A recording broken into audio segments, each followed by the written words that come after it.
limits continuity, differentiability, and then mean value theorems.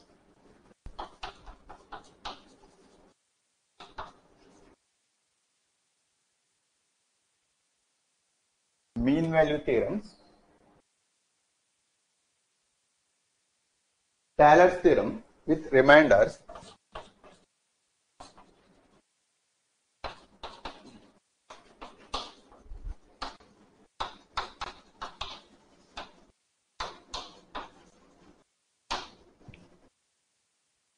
Taylor's theorem with reminders, indeterminate forms, maxima and minima,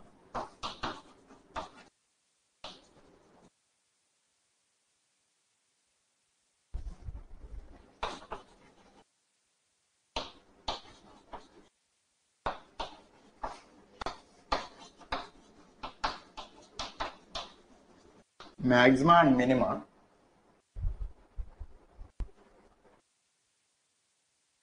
asymptotes, curve tracing,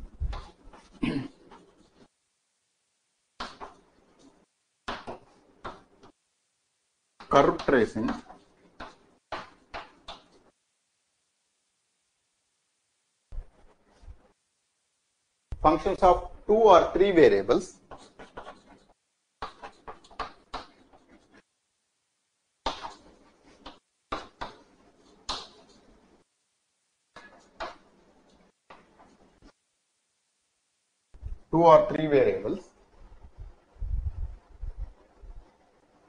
limits continuity, partial derivatives, limits continuity, partial derivatives,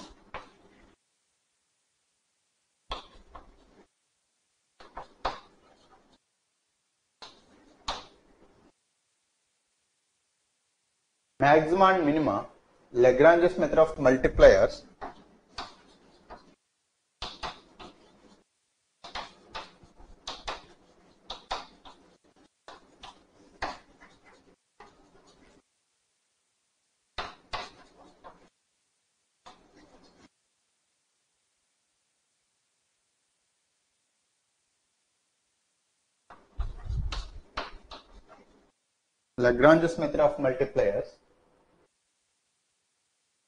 Jacobian,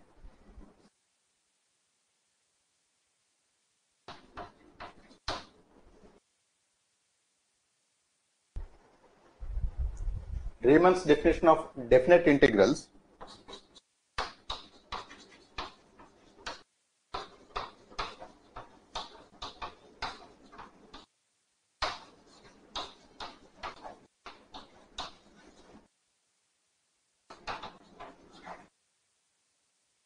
Riemann's method of definite integrals,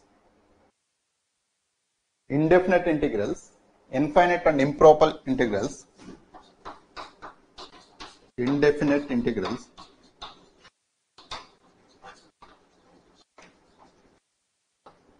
infinite and improper integrals,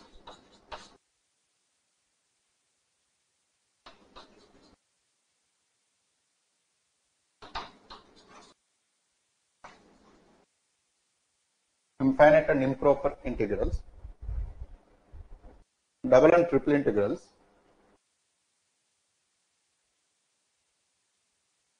double and triple integrals,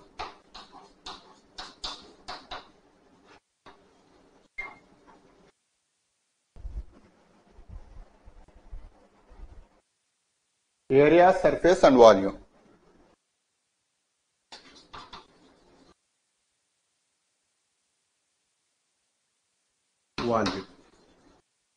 So this is the entire syllabus of our calculus topic.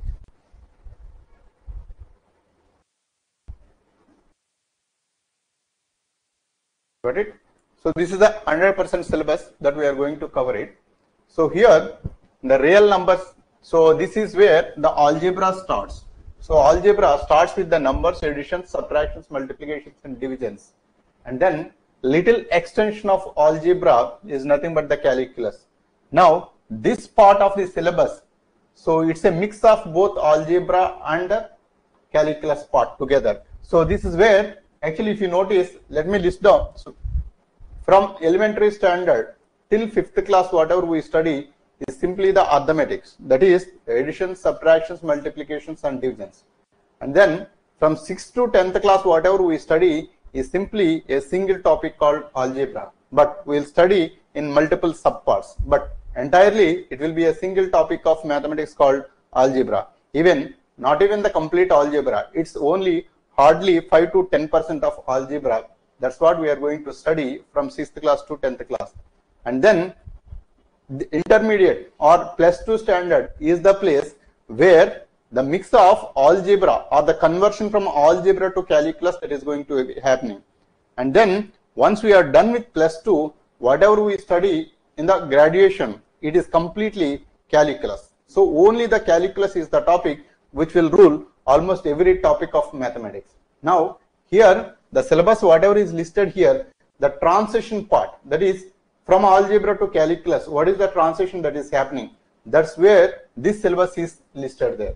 So that's why it started with real numbers. First we need to identify what is a real number, and then that real number, how it is related to a function. So that is functions of a real variable. And then once we define the function, now the different properties of the functions we will be studying. Those properties of any random function we can think of, that is the continuity, limits, continuity and differentiability. These are the three fundamental properties of any random function whatever we see. And these fundamental properties, whatever we are going to study, if it is satisfied, based on that certain theorems were built. And those theorems are the mean value theorems, which will form the basic of the calculus, right? So mean value theorems is the one where we will be starting with the calculus. Then the mean value theorem, little extension of, so this mean value theorem contains three different theorems. One is the Rolle's theorem, and another is the extension of the Rolle's theorem, that is the Lagrange's mean value theorem will be there. And little extension of Lagrange's mean value theorem, you are going to come with the Cauchy's mean value theorem. And then Lagrange's mean value theorem is the one which is more elaborate for our discussion purpose, but it derived from the Cauchy's, it derived from the Rolle's theorem. Rolle's theorem is the fundamental theorem of all the mean value theorems. And then the extension of that is Lagrange's mean value theorem, and the same Lagrange's mean value theorem is extended further, and that extension, whatever we see, that is nothing but the Taylor's expansion. And the Taylor's expansion is quite elaborate in nature in algebra. So the elaboration of this Taylor's theorem is such an extent that almost every part of mathematics it will get involved in it. So including the numerical methods where we are applying the computers to calculate certain things. And there also this Taylor's theorem is the one which will put everywhere there, right? So this Taylor's theorem, from the Taylor theorem, so we will be deriving something called Maclaurin's theorem. And Maclaurin's theorem is the one which will give you a beautiful technique for our mathematics. That is, if you give me any random function, I will convert it into a polynomial format. That is the technique that is given by the Maclaurin series, which will simplify all our mathematics. So especially even for the competitive examinations, or even for solving the real physical problem or any engineering problem, the basic technique whatever we are going to use is the Maclaurin series, which will simplify any complex function into a simple one or two terms, as long as if you are ready to compromise if you are ready to compromise an accuracy of 2% or 3%. So with a loss of 2% or 3% accuracy, I will be completely analyzing whatever may be the function you can give it to me, right? So that is the beauty of Maclaurin's theorem, so which was derived again from the Taylor's expansion. This Taylor's expansion is there in algebra, is there in calculus, and is there in complex analysis also, right? So that is the beauty of this Taylor's expansion, but it was derived from the mean value theorems. And then once we are done with the Taylor's expansion, so there are certain things with the reminders of the Taylor's expansion. So if you wanted to identify a random function is given, if you wanted to identify the limits or the upper and lower limits or the boundaries of that particular function, that can be done with the help of the reminders of Taylor's theorem, right? And then the indeterminate form is when we want to find out the limits or the approximate or the approached value of any random function, we will be identifying the limits. Now when we are calculating the limits, certain times we will be ending up with a standard formats like 0 by 0 or 0 by infinite or infinite by infinite. Such kind of indeterminate forms will be arrived while finding out the limits. And these limits you will be able to find out with the help of some techniques called L'Hospital rule. So that L'Hospital rule will give the way or the method to find out the limits of any indeterminate format. So that we are going to study as part of this. Till this extent, this is one section. And then here, once you are done with the indeterminate form, this is part of the limits, right? So when we start with the calculus, we start with the limits. Then we go to the differentiation. And then we go to the integration. And then we go to the differential equations. This is the order we follow in case of calculus. Then when we are finding out the limits, there are certain special cases which we will not be able to find out with the standard methods. And those cases are nothing but the indeterminate formats. So we will be starting afresh here again, that is indeterminate forms, as if like is the start of the calculus. And then maxima and minima. So here there are certain parts which were skipped here. Those are the differentiation. That was not part of our syllabus. But the assumption is that we are already aware of the differentiation. So if you know the differentiation, one of the greatest application of the differentiation is nothing but this maxima and minima finding out. So this is one technique. Here the maxima minima was listed here. The same thing even listed here as well. Maxima and minima. So it was listed again. What it means for us is, so here suppose if a function y is equal to f of x, then to find out the maxima and minima, this is very simple with the help of normal differentiation. But suppose if it is a straightforward function, as if like a two variable, so one independent variable, one dependent variable function. That means a curve that was drawn on a plane. If that is the case, finding out the maxima and minima is very, very easier and straightforward. But what if the curve is a surface rather than a curve? If it is a surface, then finding out the maximum and minimum is a little bit tougher than this. So there are multiple cases that we are going to be analyzing in case of finding out the maxima and minima for complex functions. Suppose if z is equal to f of x comma y, then for this if you want to find out the maxima and minima with the help of simple calculus or the differentiation is not straightforward. There are certain things you need to be taking care. So those certain things we will be elaborately discussing in case of maxima and minima of multiple variables. Got it? And then once we are done with the maxima and minima, so this is completely an independent topic. This is curve tracing and asymptotes is nothing but given a random function, how to draw the curve. So this is the basic technique. So what are the basic techniques that are involved and what are the key points that should be noted in drawing any random graph? So those are the techniques which we are going to learn as part of this asymptotes and curve tracing. So a random curve is given, how we are going to trace it and what are the important points that you need to be noting in case of curve tracing. And one such kind of important point is identifying the asymptotes of any random curve. So we have to be understanding the curve tracing in this topic. This is again an independent topic. And then functions of 2 or 3 variables, again the same thing. So when we are dealing with a single variable function, that is y is equal to f of x, that is straightforward to find out the continuity and differentiability. But in case of multivariable function, finding out the limits, so there are different cases that you need to be taking care. It's not as simple as single variable. So here multiple variables are involved. Now when multiple variables are changing, then how the function value is going to be approaching a certain value. So that needs to be analyzed in case of the multivariable functions, limits and continuity, right? So the fundamental concept is same and the purpose is same and the method is same, but the way the variables are involved are different. So those things we have to be taking care in case of identifying the limits and the continuity for multivariables. This is one important aspect from UPSC point of view where the questions were framed from these areas. Got it? So this is one place not many times this part was asked because this was very simple and straightforward and easier. So asymptotes and curve tracing is given very, very lesser importance as per the UPSC. But the most important part is, that is, one is the maxima and minima and another is the application of Lagrange, so applications of mean value theorems, especially the Taylor's expansion with reminders, is the place where the questions are asked to be given, right? And then, so maxima and minima and limits and continuity of multivariables. These are the places, most of the things actually you can expect the questions. And then Lagrange's method of multipliers, again one method that is used to find out the maxima and minima. So Lagrange's method of multipliers is nothing but a different method to find out the same purpose. So that is finding out the maxima and minima. So and then Raymond's definition of definite integrals.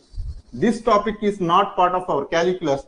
This is part of real analysis, right? So Raymond's definition of definite integrals. As I explained in the foundation classes, I told you that differentiation, as long as if the function is differentiable, you will be able to find out the differentiation. But given a random function, you are not very sure whether the integral exists for that or not, because integral is by definition is the inverse of the differentiation.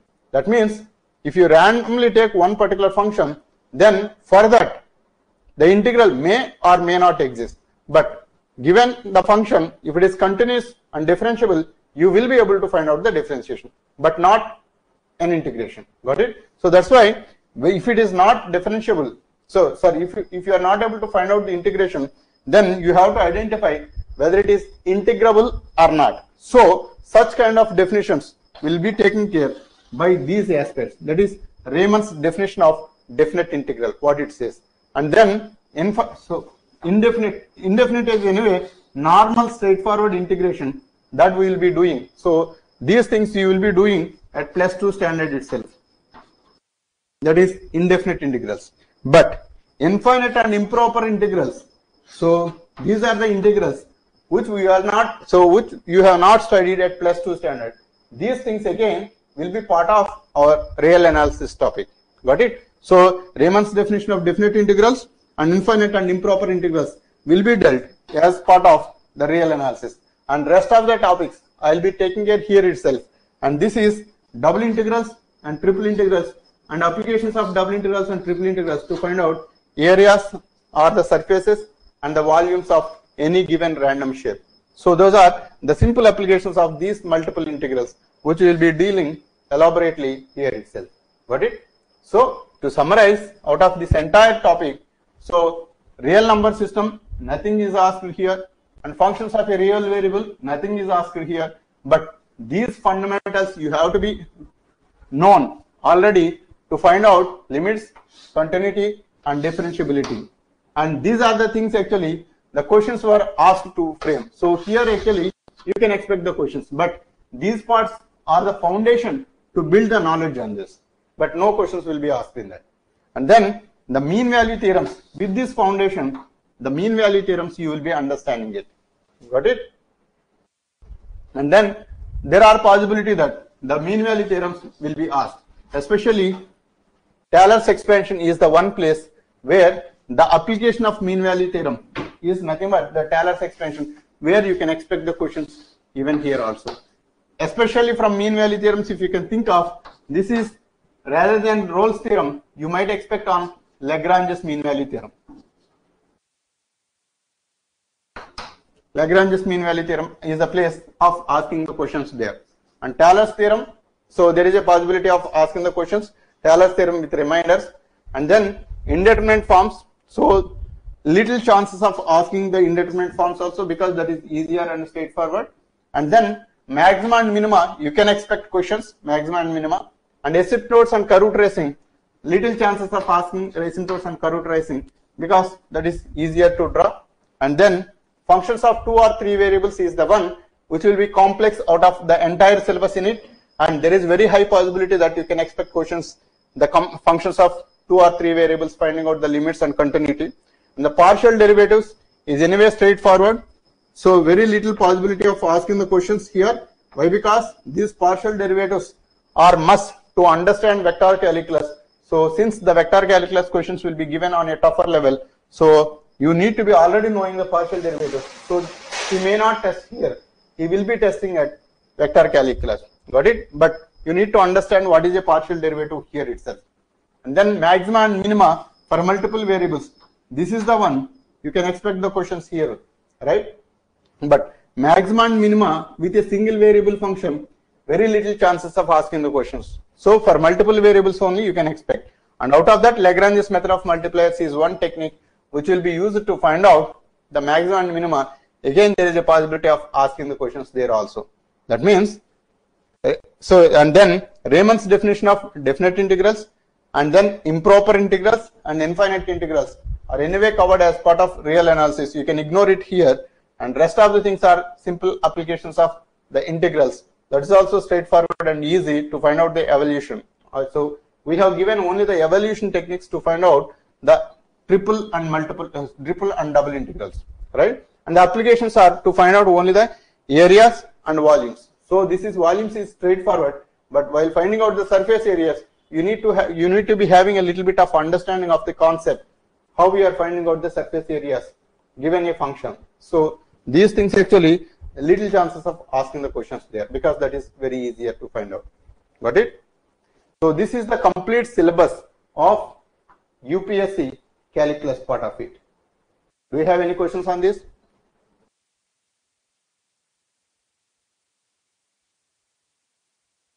Got it? Are you comfortable with this syllabus? Or at least you might have studied at +2 standard some of the things in this. In graduation, you might have studied most of the parts of it. Right? So this is nothing complex here. This is very easy and fundamental topic. And then this forms the basis for most of the topics of UPSC syllabus. So that you have to be very clear on it. So that's why try to spend more time on this topic and then try to get each and every aspect. So then actually entire topics will go for it. It's very easy. Got it? Okay. Any questions? You can ask me now on this.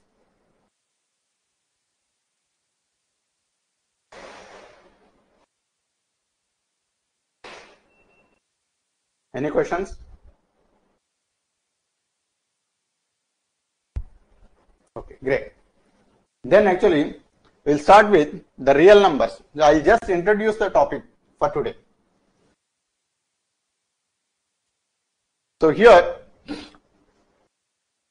so in our number system, right? So in total, how many number systems we have?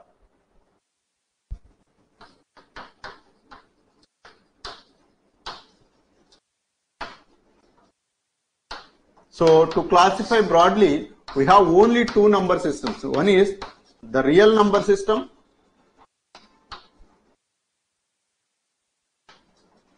and the second one is the complex number system.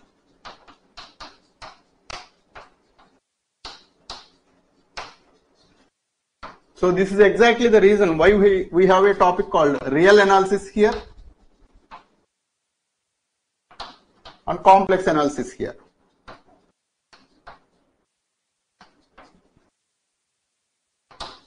So we have two topics too, right? So in the real analysis, so we'll be dealing with certain things, and the complex analysis we'll be dealing with certain things. Here, the real number system is again divided into multiple parts. One is the natural number system,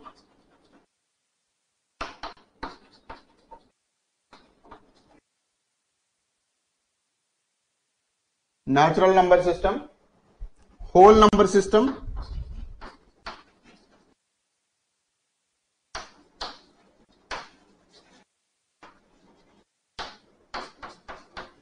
integer number system.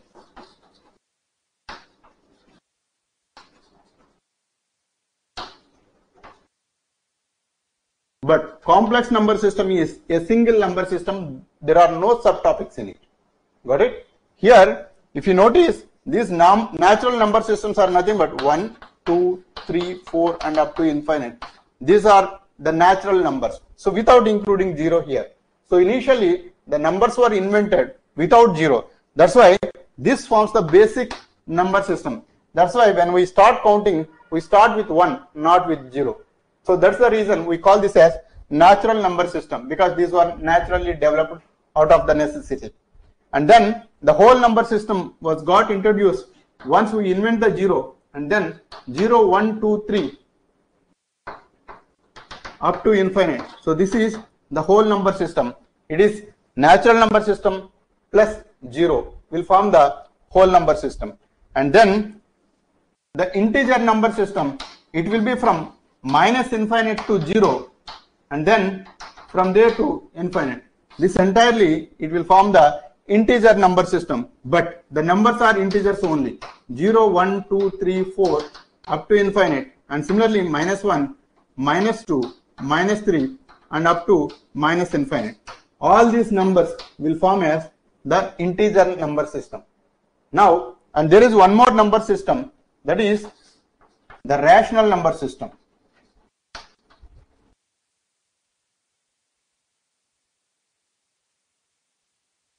In the rational number system, if is of the P by Q format. Here if you notice, whatever the numbers we have discussed till this point, all are only the integer values, but nowhere it was mentioned like 1.2 or 1.5 like that. Actually these numbers were not mentioned, and these numbers 1.2 can be written as 12 by 10 or 6 by 5. Now this format of expressing the number we call as the rational number system, right? Now to summarize all these number systems, whatever we can think of, these are just the numbers whatever we are dealing with, and those numbers are from minus infinite to plus infinite, including all integers and the fractions together. Everything will form as a real number system called R. So this is represented with a letter called R, and then this natural number system is represented with N, and this whole number system is represented with Z, and then integer number system is represented, whole number system with W and integer number system with Z. Got it?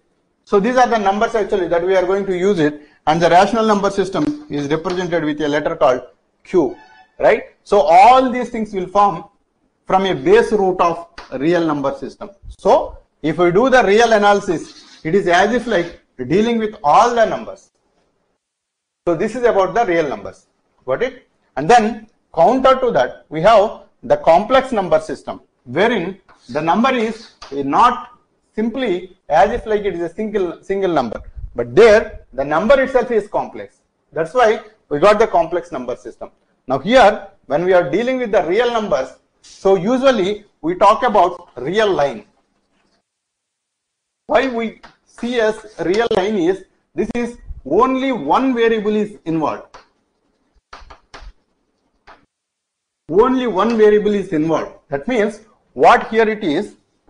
So when we talk about y is equal to f of x, here we will be talking about this x, and this x actually it is treated as one dimension. That's why we call this as real number system. Real number system we call here, we represent usually with real line. So what this real line says is, we will be finding out only the value of x alone. So that is domain and range, right? So this domain actually is formed by this x, right? So the range of possible values of x which will satisfy without having any conditions for a random function we call as domain. That domain is nothing but the range of a single variable called x. That's why you will be able to represent that single variable with one dimensional geometry.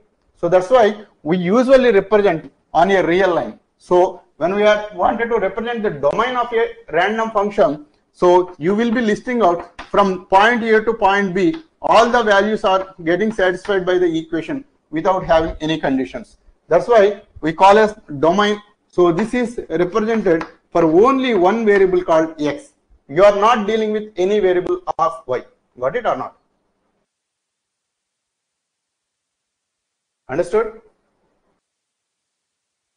So that's exactly the reason why we call real line. We don't call as the real plane. So real line. But when we are dealing with complex numbers, we always talk about complex plane. This is the basic difference. Real line and complex plane. So here, so these are the fundamental differences between these two fundamental number systems, real line and complex plane. So here we will be dealing with only one variable called x. Here we will be dealing with both x and y together. So two variables together we will be dealing. So that's why this is always represented on a plane. This is always represented on a line. Got it? So every line is treated independently. You just note it down. So I'm going to analyze the complex analysis.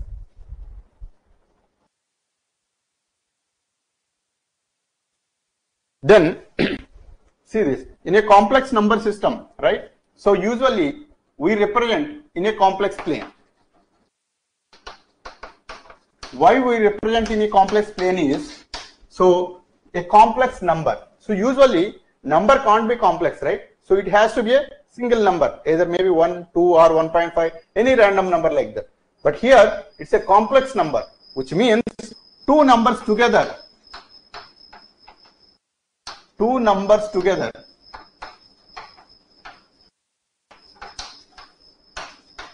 will form a single complex number.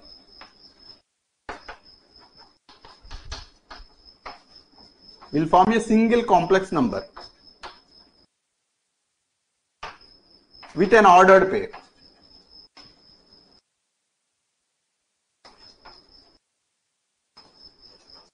Called a complex number.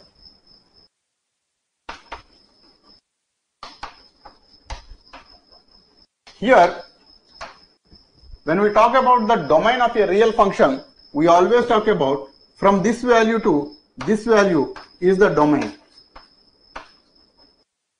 Here, this value to this value is always for only one variable called x. That's why this is 1D geometry.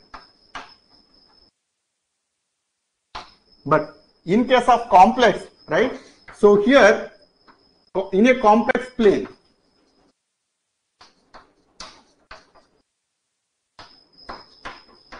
so a complex number always comes in pair. So this is what we call as an ordered pair. Ordered pair, we mean you cannot interchange the order of the numbers. So that is, suppose if I wanted to represent this particular point on the complex plane. So this is as if like it is the straightforward Cartesian coordinate system. But we call this as a complex name in complex plane in case of complex analysis. The reason being, we will be using a letter called I in case of complex numbers. Here, this is an ordered pair. This you can even represent as A comma B, but still it conveys the meaning of A plus IB. Now, what is A and what is B in this?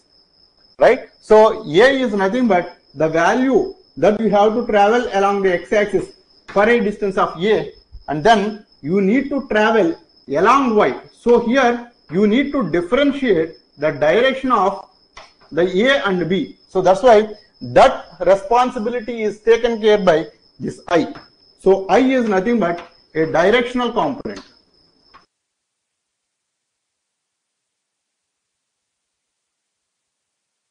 I is a directional component. Now, this A plus IB means both are two different directions. A is one direction and B is another direction, but B is such a way that in an anti-clockwise direction, take for 90 degrees and then travel for a distance of B, then you will be reaching the point. That means in the anti-clockwise direction, you will be taking a direction of 90 degrees. So, this is what is the responsibility taken care by this I. That means we usually say I square is equal to minus 1. I square is equal to minus 1. How it is coming is, from the definition of I, if you multiply any random number,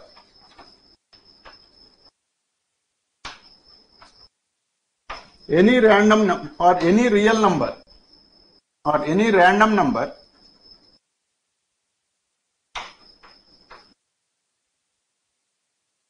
by I will rotate in complex plane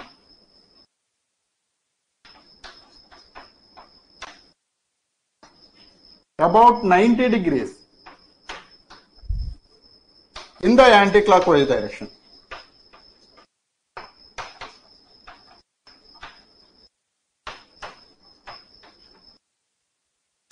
In the anti-clockwise direction.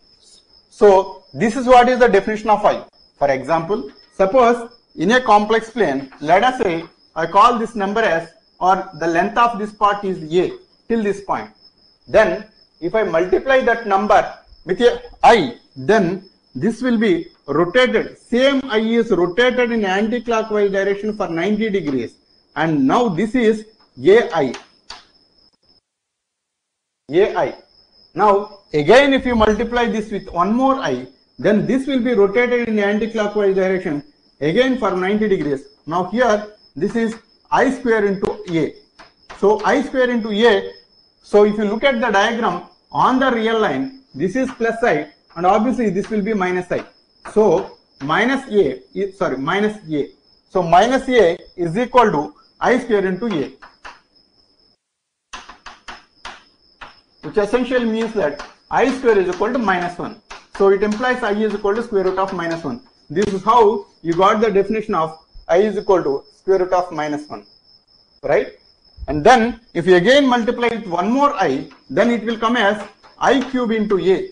So I cube into A, out of I cube, I square is minus 1, you already aware. Then this will be minus AI. So it is exactly conveying the same meaning. To the top, if it is plus AI, to the bottom, obviously it will be minus AI. Again, if you multiply with one more I, then it will come as A into I power 4. I power 4 is nothing but 1. Then again you are coming back to the original start with what we call as A. So this is the meaning of I. Now, what it essentially means for us is, in a complex number system, there are two components. So two components you need to represent as if it is a single number, and this single number is having the convention of 1 in one direction and the another number is in an anti-clockwise direction for 90 degrees and having that number as B. These two together will form a single complex number. So that's why as these two are coming together, we call as complex. So that's why this is a complex number system. This is very much useful for the complex analysis. Again, those complex analysis is very much useful for many of the engineering problems to solve. So that's the reason we will be separately studying this complex analysis, right? Got it or not? So to summarize, in a real analysis, we will be dealing with only one variable called x. Or if there are two variables, suppose if I have a coordinate system, z is equal to f of x comma y. Here, this is not a complex number system anymore. So this is a real valued function, and this is also a real valued function, and this is also real. Now all the three reals, but in three different directions. So this you can separately handle it. So again, that's what we call as real number system only. So real analysis only we will be doing it, but real of order 3. Got it or not? But here, complex number system, you cannot separate the real part and imaginary part. These two together you need to take care as and when you want. Got it? That means if you want to find out the function of f of z, here z is x plus iy, and whatever the result you are going to get is also in the form of u plus iv. So you cannot separate it, but here each part is separated separately. So that's why we call this as real analysis. We call this as complex analysis. Got it? So out of all these things, we will be starting with the real system. So real number system. So in the real number system, let us take a simple function of y is equal to f of x. So y is equal to f of x is a real valued function because x is a real number. Got it or not? So here actually one new term called function is coming into picture. Now we have to understand what is this function. Got it? So you note down this, then actually we'll start with the function, real valued function.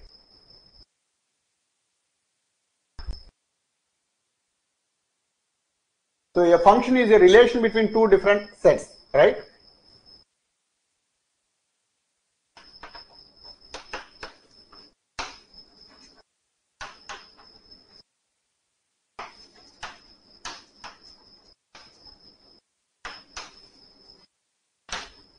Right? So here, suppose, think of two different families, right? So suppose this is one family and this is one family. Now, out of these families, so let us say we have person A, B, C, D, and then again P, Q, R, and S. let us say there is a marriage proposal between these two families. Then suppose this girl is getting married with this guy. Then obviously she is having relation with all the family members there. Correct or not? Again, the same person is having the relation between all the family members there.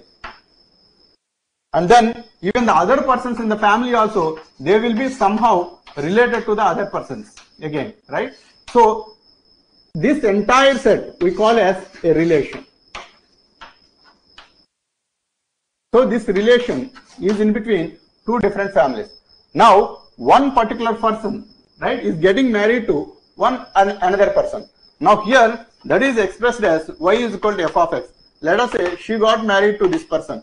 So his behavior is dependent on this lady, right? So that's why these two are getting married, and this is what the kind of relation they have in between we call as a function.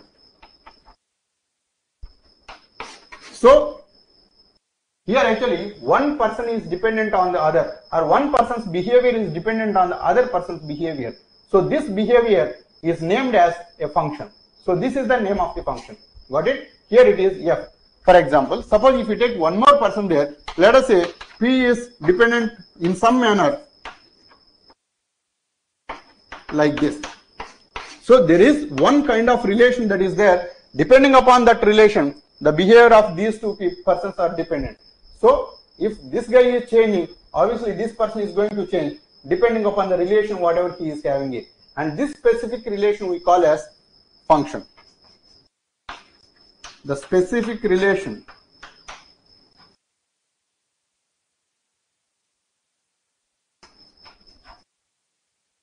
between two variables is called as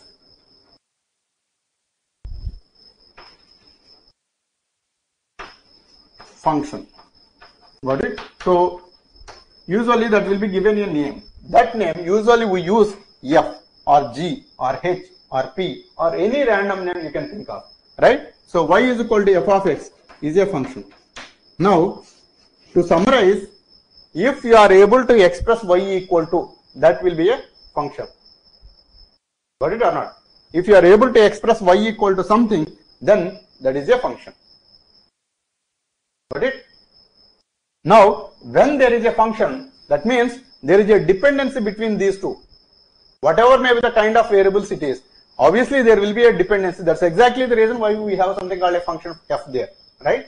So if there is a dependency between them, then what kind of dependency it is there, that you can put it either in the analytic format or the equation format, or it may be on the graphical format. So that's where we need to be analyzing with the help of coordinate systems. Those coordinate systems are multiple. Again, Cartesian coordinate system, polar coordinate system, and cylindrical coordinate system, spherical coordinate systems. Everything I have explained clearly in the foundation classes. Now assume here actually there is a dependency. That dependency we are representing in a graphical format with the help of Cartesian coordinate system. So here this is x and this is y. Here y is dependent on x. So here this is what we call as the independent variable.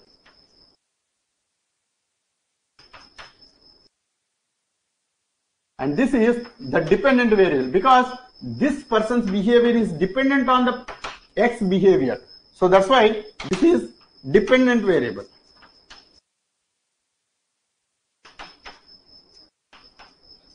And these two are related with a random relation like this. So if one person is changing, that is on the x direction, if you put the values for the x correspondingly, depending upon the relation between them, it will be assuming different values for different responses of x. Got it? And this dependency is put on the graphical format. This is the graphical format. That means if there is a function y is equal to f of x, so the same relation, if you want to easily catch it, you will put it on the graphical format. Got it? So this is the graph of any real valued function y is equal to f of x. So this f is the responsible part to assume a random shape for this particular function. Suppose if it is a different function, y is equal to g of x, may be having a different kind of relation like this. So this is a different function. That's why the shape of this curve is again dependent on this g. Got it or not? So this is how you will be representing a real valued function on a graph sheet like this. Now, if there is a function, obviously the continuation of that function is you have to identify whether this behavior is continuously changing in one manner or actually it is randomly doing. So suppose if the function is till this point it is showing certain behavior, suddenly if the behavior is dropped like this, then there is no continuity between them. Got it or not? The same person's behavior, but at one point it is erroneously behaving. Now such kind of test actually you need to be doing. So such kind of test, when we are doing it, we will have to find out whether the function is continuous or not. Got it or not? Exactly in the similar manner. So one on the other it is going to be built. Suppose if the function is continuous, then actually you will be checking if the function is differentiable or not. What is meant by differentiability? Here, whatever the functions we are talking about, depending upon the x value, you will be identifying the y value. But you are not concerned about how effectively the change is happening for a small change in the value of x. What it essentially means for us. Now here, whatever the graph I have drawn for x is equal to 1, x is equal to 2, x is equal to 3, x is equal to 4, like that, I will be identifying the value of the independent variable, and correspondingly I will be calculating the value of y and then putting on the graph and trying to trace the graph. But I am not concerned about for a small change or any change in the value of x, how it is effectively changing the value of y. This changes actually I didn't consider in it. That's exactly the difference between the continuity and differentiability. Continuity talks about the behavior of the function itself, but the differentiability talks about the behavior of the changes of the function. Got it or not? This is exactly the basic difference between the continuity and differentiability. Now these things actually how we are doing analytically, so that we are going to deal in the next class. Got it? So do you have any questions on this? Avinash? Yeah. So let me repeat. Yeah. See this. Y is equal to f of x. It talks about for each value of x, what is the value of y?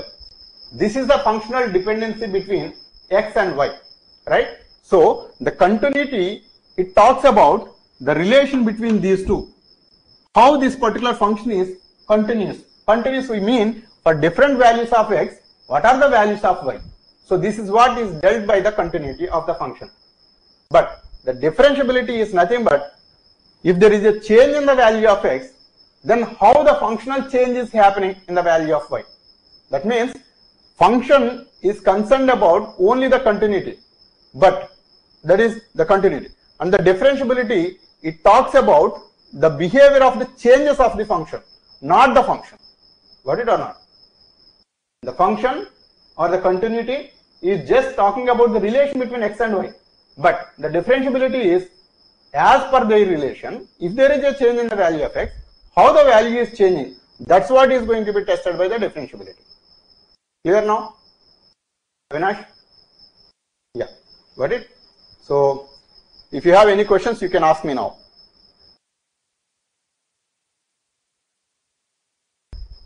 Okay, great. So if no other questions are there, I'm going to stop the class for today, and tomorrow I'm going to start with the continuity and differentiability. Okay, yeah. So thank you and good night.